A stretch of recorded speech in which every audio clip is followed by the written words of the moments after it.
Hello, YouTubers. This is the third week where we continue, our sprints and demos on the Gitfile project. Just for those who didn't watch any of the previous sessions, Gitfile is a simple project that is built to allow engineers everywhere around the world to be able to understand where they stand in terms of performance, in terms of contributions, in terms of what they know and what they don't know. For instance, let's say if you're a software engineer, whether you've just started yesterday or you're in the middle of your career or at the end of your career, you're a seasoned engineer. If at any point in time you just stopped there and you said, what's the next step? What do I need to learn next to take my skill set to the next level? What's out there that I need to learn about that can actually increase my performance? How do you know where you stand in terms of ranking? In terms of your contribution and performance from all these different aspects. A lot of people that have reached out to me are people that have never even contributed to the open source community. They've never even had enough motivation to actually come and be a part of it. And I really appreciate, it takes a lot of bravery and a lot of kind of a positive mindset, to go out there and say, hey, stranger, random person, I'd like to contribute to an open source community. I'd like to be a part of this initiative, right? So Gitfile is out there so you know where you stand, what you need to do next, and be recognized and appreciated for who you are. And Gitfile is also an attempt to redefine the engineering industry. Today, when a recruiter reaches out to you, you basically put some stuff on your resume. There's no way to verify that experience, right? People may ask you some questions in an interview. Some people are really great at putting, a nice image out there, but when the rubber hits the road and you're actually doing the actual work, you find out that the experience versus the skill set is not exactly there. We want to standardize that. We want to be able to go and say, if you see on a particular profile someone that has, let's say, 50% capacity or 50% level or rank when it comes to integrating with APIs, you know exactly that this is what you're going to get. I want to cancel interviews. I want to cancel technical screening. I want to basically take our industry, our engineering industry, to the next step. And the only way for us to do that, if we're software engineers, we solve problems. It's such a surprise for me that how chaotic, the placements of engineers and interviewing process. We're still, the software industry is still interviewing people and placing people in jobs the exact same way any job has ever started since the 1900s or maybe even before then. You just show up and people ask you random questions, and if they like you, they hire you, and if they don't, they say, okay, there is no potential there. I want to cancel that. I want it to be a skill set based. I don't want an engineer to have to, sit down 2 weeks, doing leak code or whatever that is, so they look smart, in front of the interviewer, and then once they get the job, they stop growing, they stop contributing. They only focus on the job until the next iteration where they decide to need to go to another job, and this is where they start doing leak code again. A this doesn't seem like how this technical industry is supposed to work. Doesn't seem like how the software industry is supposed to work. So anyway, so here's Getfile. Getfile here, this week we have actually a lot of new features. We're moving really fast and we're adding a lot of things. So let me just start here from the top, and then I'm going to show you what we have here. So okay, so last time you only saw score, rank, level, days. If you go back to the last time we were here, I'm going to jump over to that real quick. You will see that I was only demoing, that's week 2. I was basically demoing only the capabilities where you have the days, you have the level, you have the rank, and you have the score. We already talked about that before, so I'm not gonna go back to this. But now you have a new thing called grade. And my grade says Q11. What is this grade? Grade is actually another very important aspect when it comes to software engineering. Let's say I was a very top contributor some 5 or 6 years ago, right? And I went up the rank and I have like 10,000 points. and out of 10,000 points, I'm like at the top of the list, and I have 10,000 points, and I am an engineer level, right? So I have the grade of engineer, as it shows, like in here it says coder. Let's say I got the top level, that's engineer, and let's say I have a score of like 10,000, right? And maybe my rank is even number one, right? And I have maybe 700 days in here, or maybe 2,000 days in here. Okay, a lot of experience. All these numbers are giving you good indications. What is this grade thing? So the grade here is another aspect of any software engineer that's really, really important to understand. What is this grade? Your grade is basically determined based on how recent your contributions are, how recent you're staying up to date with technology. So for instance, let's say for instance you've been a really high contributor and you made really high scores all the way up until a year ago. And then from that year you kind of let go and you started to kind of, you know, let's say you said to yourself, "Oh, let me just rest and invest. I don't want to, invest in my skill set anymore," right? If we only rely on your score and your title, your level, and your rank, we will be getting the wrong idea. Why is that we'll be getting the wrong idea? Because that basically means that you're at the top of the mountain when in reality your skill set are stale, right? It's not up to date, right? It doesn't do justice to those who are every day contributing, every day working on their skill set. It doesn't give them justice in terms of how often they're updating their skill sets and how much they're working on their engineering standard and building new software. So we had to put this new aspect and this new measure to show you how recent your contributions are. So let me now explain how that works real quick. Let's go here.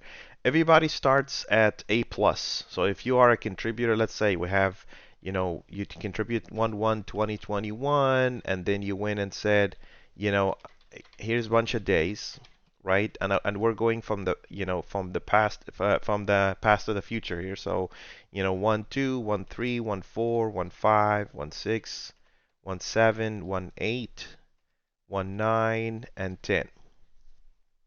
Okay, and now let's make this look a little bit a little bit better because I like things to the shape of everything needs to stay a little bit consistent. Okay, so you have these days, right? So let's say this is someone's contributions, and let's say they contributed this day and this day, but this day they didn't. They didn't do anything. And then this day they didn't do anything, and then they contributed, continued to work on their skill set, and then this day they didn't do anything, and this day they didn't do anything, right? So everybody starts at A plus. A plus meaning that this person is up to date, they're really contributing to the work that they're doing, no problem there. Okay, that's number one. And then the next day they contributed, so they're keeping their position as an A plus grade, right? Now the day after they came in and they basically didn't contribute, so they dropped to A1. The day after they also didn't contribute, so they dropped to A2, right? And then the next day they came back and they contributed, so they went back to A1. And then the day after they went back to A plus, they kept their A plus, and then the day after they basically went back to A1 and now they're A2. So A2 meaning that this person is very high priority, top priority. This guy is really in a good position. He's in the A band, right? But, there are only like it's been 2 days since they last contributed. It's been 2 days since they actually did any work, on their skill set, right? How many grades are out there? The alphabet. So from A to Z and from 0 to 30 or from 1 to 30. What does that mean? It means that you're going to find A from 1 to 30 and then all the way down to Z like this, which is from 1 to 30, meaning that if someone stopped programming completely for give or take around 2 years, they're at the bottom of the barrel there. They're at the bottom of the barrel, meaning that they are Z30. Z30 meaning that this person is, have completely stopped contributing and working on their skill sets, and you couldn't get any lower than Z30. Z30 meaning that you basically have, you know, 2 years ahead of you to come back up to where you were standing, right? So you need to work a lot harder, to kind of pull yourself back up from that kind of hole that you dug yourself into. And people differ, of course. People differ from one person to another. 2 years basically is what I say. This is a retired profile. Retired profile meaning that this person is, if you're a software engineer and you stayed longer than, let's say, 2 years without contributing any code, you are the same as just a retired engineer. There's no work in there. You've already completely switched professions, or decided to go, work on something else completely different. So that's what these grades mean. What that means is that, you're going to see me here at Q11, right? Because there have been periods in my contributions. If you look here, you'll see some blank spots in here. Do you see these blank spots? Right? So every day basically puts you back one step, right? Technically, my first standard compliant contribution was somewhere in March 2020, right? At least in the public contribution, public profiles, right? So what that basically means, is that for Getfile to understand my overall grade, it has to account for all these blank days where I actually didn't work on my, open source contributions and all that kind of stuff. So it sits me down at Q11. If I recorded this video just as little as literally 13 minutes ago, you would have seen this at Q12, right? But then I pushed another contribution, so it said, okay, you're back up, you're getting back up in the game, so that's your grade, okay? And you'll see there's a lot of people in this group or in this system that are in the A band. A band meaning, yeah, this person is really working, they're up to date. So that's really important. That's another aspect that I wanted to show people. Okay, so this guy is good. Now here's the second feature here. This second feature is called pairing, right? And you have a very interesting number in here. The first number here tells you how many people you have paired with, right? How many people you've actually worked with, on your pairing skill sets, right? So if you're pairing, the more people you're pairing with, the indication here is that you are someone who works with a variety of people, not just one person that you feel comfortable with, but you're willing to break bread with anybody and to work with anybody. Now, why is that important? Why is a measure for pairing is really important? You could be the highest contributor, you could be at an engineer level, you could be ranked number one, you could have all the days in the world, let's say 10 years of experience, some high number in terms of days. You could be grade A plus, but you also could be a person that nobody knows how to work with, right? You're not someone that can easily integrate within a team, right? Normally, when people are building products, especially big enterprise products, they need to be able to work with people that know how to work with other people. So you're not a machine, right? You need to develop that, social skills, soft skills to be able to pair with people for two reasons. You need to be easy to be mentored, like you're coachable, you work with people and you learn from them, but you're also going to be a mentor, right? What's the point of an engineer that has, 20 years of experience, grade A, ranked number one, 10,000 points? He hits all these aspects, but nobody can work with them. It becomes so much problematic because the person, nobody wants to pair with them, nobody wants to work with them, and they're kind of cowboying their way and working on their own. So that's also the sixth aspect that we're pointing out here in Getfile. It shows you really how easy it is to work with that particular person. Can you actually work with them? Can you pair with them? Can you actually, and for each and every number, like the higher the number here and the higher the number here, that means this guy is not just running on their own. Usually around, 75% and around, if you're in a team of 8 people, let's say this Getfile is targeting a particular team, right? Instead of just opened up to the world like this, let's say we're using the enterprise version where we go and say, okay, this is for a particular team. If you have a team of 8 and this pairing indication says that this person paired with only one person in the space time of 6 months, that's a red alert. That's an alarm. That's a red flag that basically tells you there's siloing going on.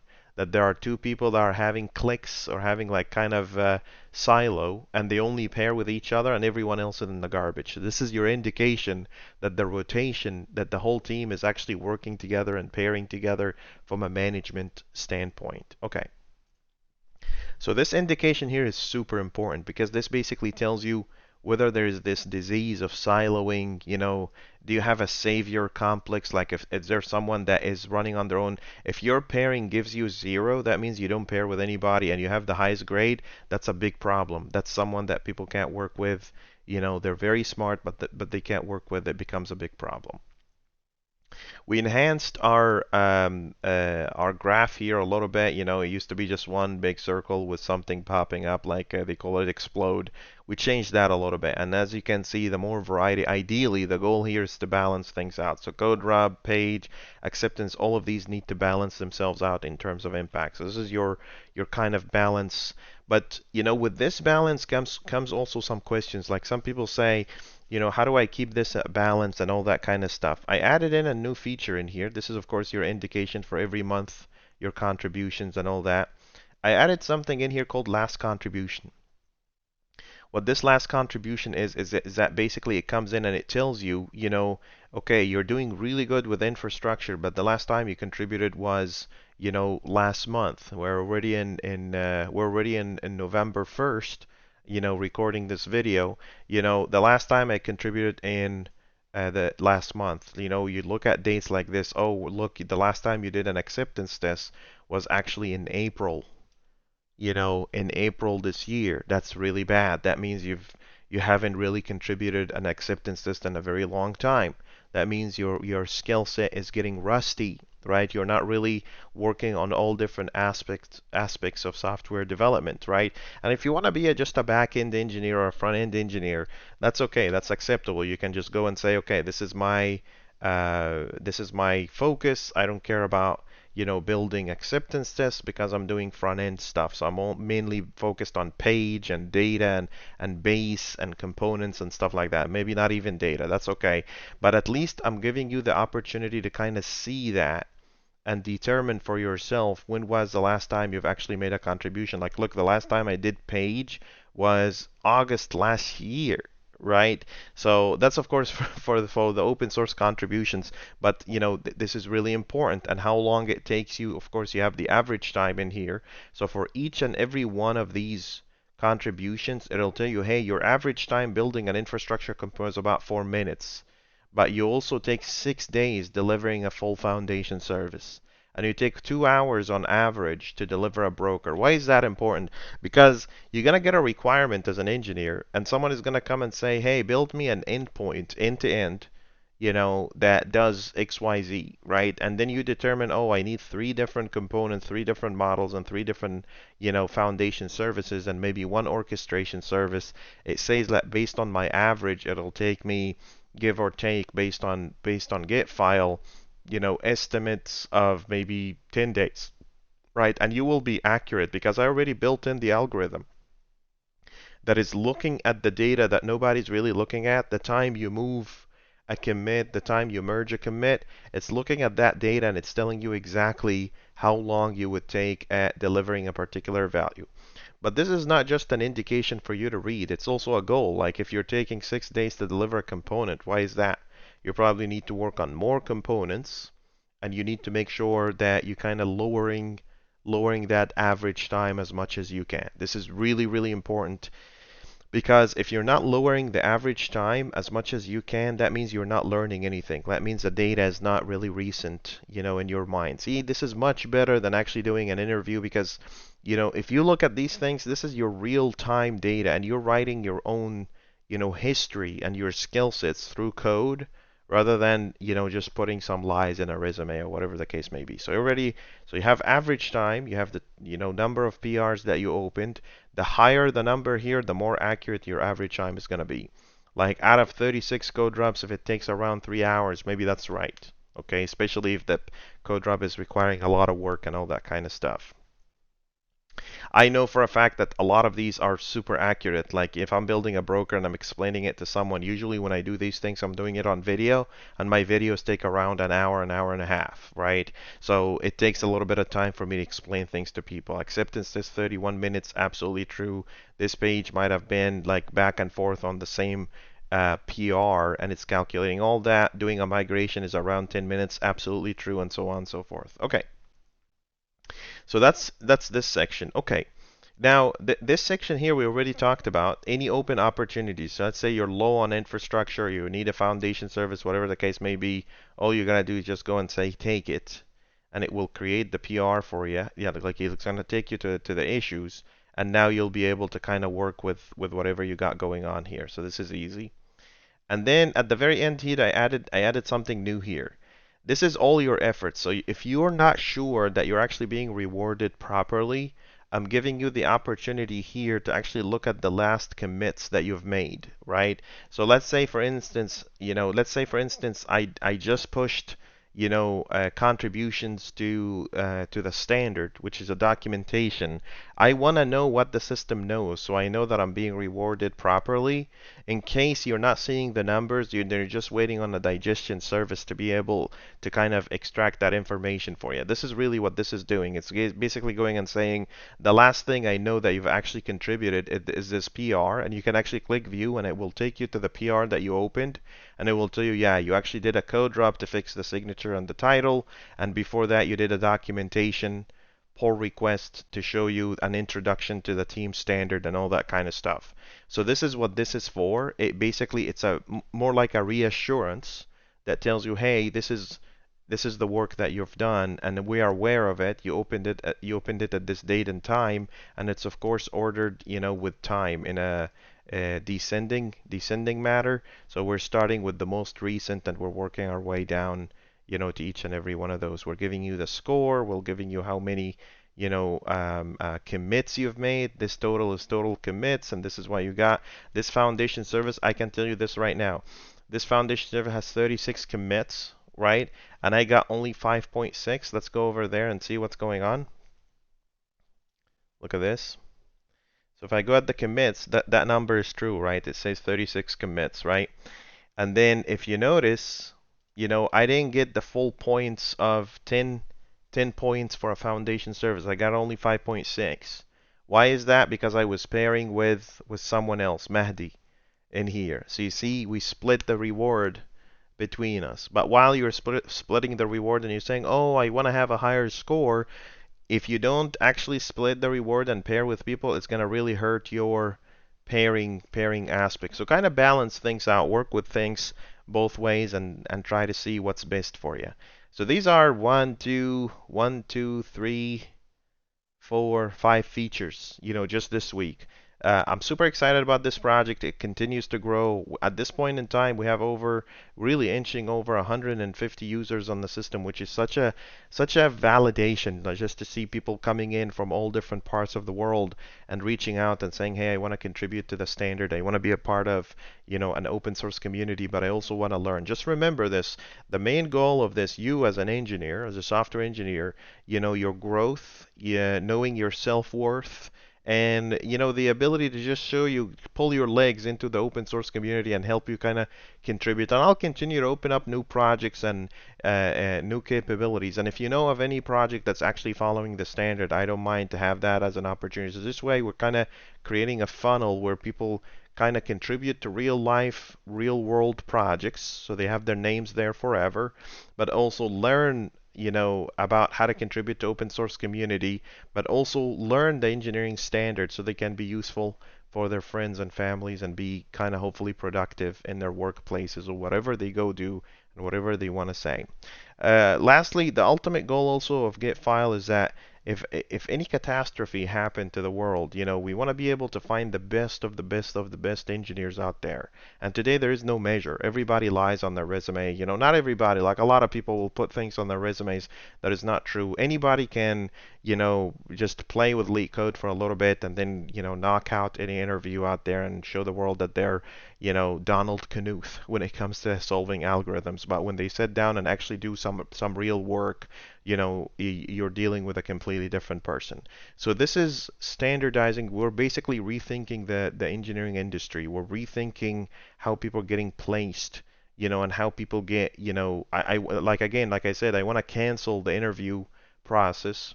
I want to cancel the idea of, people being measured based on 60 minutes interview. I want every single line of code that you write basically writes your history and writes your skill set and writes what you're capable of or what you're not capable of. Data-driven decisions, not just some arbitrary, statements where people say I'm a seasoned engineer, but when you actually look at the days of the contributions, they have like a year or two worth of contributions. That's not true. That's lying, right? And also helps us establish some form of justice, right? It doesn't matter where you are in the world and what you do. If you're bringing the same value, you should be paid the same price, no matter what it is that you're doing. That's pretty much it. I look forward to showing you even more features next week. Thank you so much for tuning in and watching. And as usual, if you have any comments, questions, suggestions, or any other details that you want to provide, please drop a comment in the comment section. And don't forget to like and subscribe. Thank you so much for watching. I'll see you in another video. Take care.